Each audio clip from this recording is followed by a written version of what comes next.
Okay, we are back. I'm going to read an account of some strange disturbances in Aungier Street. It's by J.S. Lefanu. I'm not sure if I'm pronouncing that right. I'm part French and part German, but I can not do French very well at all. I'm really bad at French. And as you can see, all my cats are lovely asleep. I even got one right here by me. She's kind of asleep but kind of awake. It's my Minnie Mouse. Minnie Mouse, say hi. She's pretty, but she's pretty mean too. She's really, really aggressive. We don't know why. She's been that way since she was born. But she's mine. And I'll always love your little aggressiveness. Okay, an account of some strange disturbances in Aungier Street. It is not worth telling this story of mine, at least not worth writing. Told indeed, as I have sometimes been called upon to tell it to a circle of intelligent and eager faces, lighted up by a good after dinner fire on a winter's evening with a cold wind rising and wailing outside, and all snug and cozy within. It has gone off, though I say it, who should not indifferent well, but it is a venture to do as you would have me pen, ink, and paper are cold vehicles for the marvelous, and a reader decidedly a more critical animal than a listener. If, however, you can induce your friends to read it after nightfall, and when the fireside talk has run for a while, on thrilling tale of shapeless terror, in short, if you will secure me the Lilia Tempora Fondi, I will go to my work and say my say with better heart. Well, then, these conditions presuppose, I shall waste no more words, but tell you simply how it all happened. My cousin Tom Ludlow and I studied medicine together. I think he would have succeeded had he stuck to the profession, but he preferred the church, poor fellow, and died early.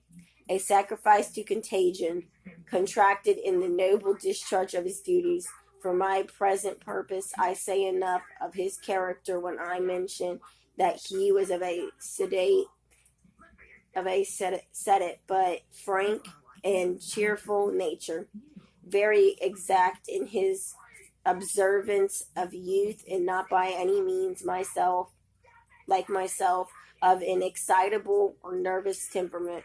My uncle Ludlow, Tom's father, while we were attending lectures, purchased 3 or 4 old houses in Aungier Street, one of which was unoccupied. He resided in the country, and Tom proposed that we should take up our abode in the untenanted house, so long as it should continue unlet, a move which would accomplish the double end of settling us rear alike to our lecture rooms and to our amusements, and of relieving us from the weekly charge of rent for our lodging. Our furniture was very scant, our whole equipage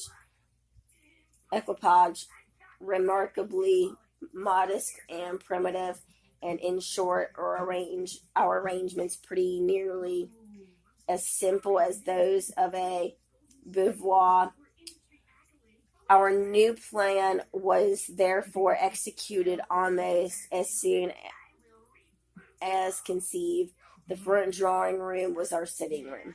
Sorry, I'm dyslexic. Pronouncing big words is not my thing. I can understand them, but it's hard for me to pronounce them. I had the bedroom over it, and Tom the back bedroom on the same floor, which nothing could have induced me to occupy. The house, to begin with, was a very old one. It had been, I believe, nearly fronted about 50 years before, but with this exception, it had nothing modern about it. The agent who bought it and looked into the titles for my uncle told me it was sold, along with much other forfeited property at Chichester House. I think, in 1702, and had belonged to Sir Thomas Hackett, who was Lord Mayor of Dublin in James II's time.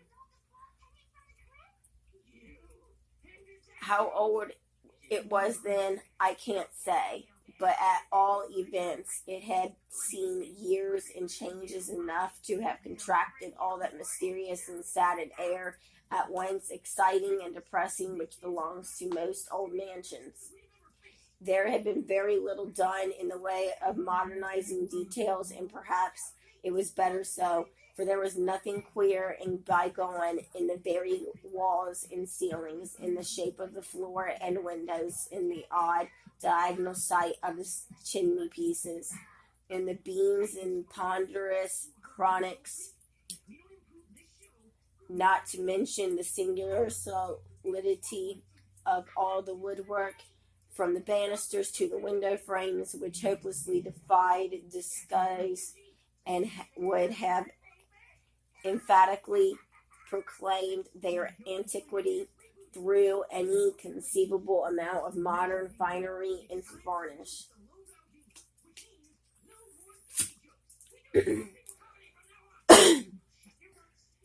An effort had indeed been made to the extent of papering the drawing room, but somehow the paper looked raw and out of keeping, and the old woman who kept a little dirt pile of shop in the lane, and whose daughter, a girl of 52, was our solitary handmaid, coming in at sunrise and chastely receding again as soon as she had made all ready for tea in our state apartment.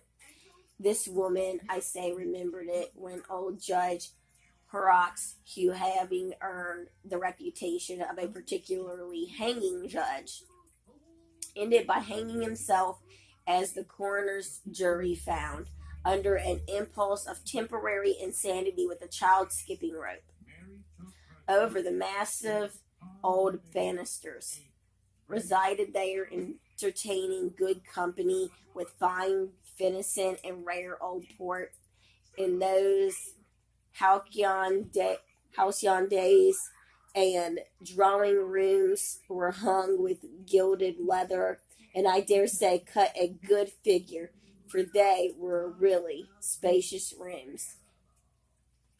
The bedrooms were wainscoted, but the front one was not gloomy, and in it the coziness of antiquity quite overcame its sombre associations. But the back bedroom, with its two queerly placed melancholy windows, staring vacantly at the foot of the bed, and with the shadowy recess to be found in most old houses in Dublin, like a large ghostly closet, which from congeniality of temperament had amalgamated with the bedchamber and dissolved the partition at night time. This alcove, as our maid was wont to call it, but in my eyes a specially sinister and suggestive character. Tom's distant and solitary candle glimmered vainly into its darkness. There it was, always overlooked him, always itself impenetrable. But this was only part of the effect. The whole room was, I can't tell how repulsive of me. There was, I suppose, in its proportions and features, a Latin discord, a certain mysterious and indescribable relation, which jarred indistinctly upon some secret sense of the fitting in the safe, and raised indefinable suspicions and apprehensions of the imagination. On the whole, as I began by saying, nothing could have induced me to pass a night alone in it. I had never pretended to conceal from poor Tom my suspicious weakness, and he, on the other hand, was most unaffectedly ridiculed my tremors. And the skeptic was, however, destined to receive a lesson, as you shall hear. We had not been very long in occupation of our respective dormitories when I began to complain of uneasy nights and the disturbed sleep. I was, I suppose, the more impatient under this annoyance, as I was usually a sound sleeper and by no means prone to nightmares. It was now, however, my destiny, instead of enjoying my customary repose every night, to sup full of terrors after a preliminary course of disagreeable and frightful dreams. My troubles took a defined form, and the same vision, without an appreciable variation in a single detail, visited me at least on an average every second night in the week. Now, this dream nightmare, or infernal illusion, which you please, of which I was the miserable sport, was on this wise. I saw, or thought I saw, with the most abominable distinctness, although at the time in profound darkness, every article of furniture and accidental arrangement of the chamber in which I lay. This, as you know, is incidental to ordinary nightmare. Well, while in this clairvoyant condition, which seemed but the lighting up of the theatre in which was to be exhibited the monotonous tableau of horror, which made my nights insupportable, my attention invariable became, I know not why, fixed upon the windows opposite the foot of my bed, and uninformedly, with the same effect, a sense of dreadful anticipation always took slow but sure possession of me. We're going to stop there and we will come back. Hopefully it'll get better. I've not read this one yet.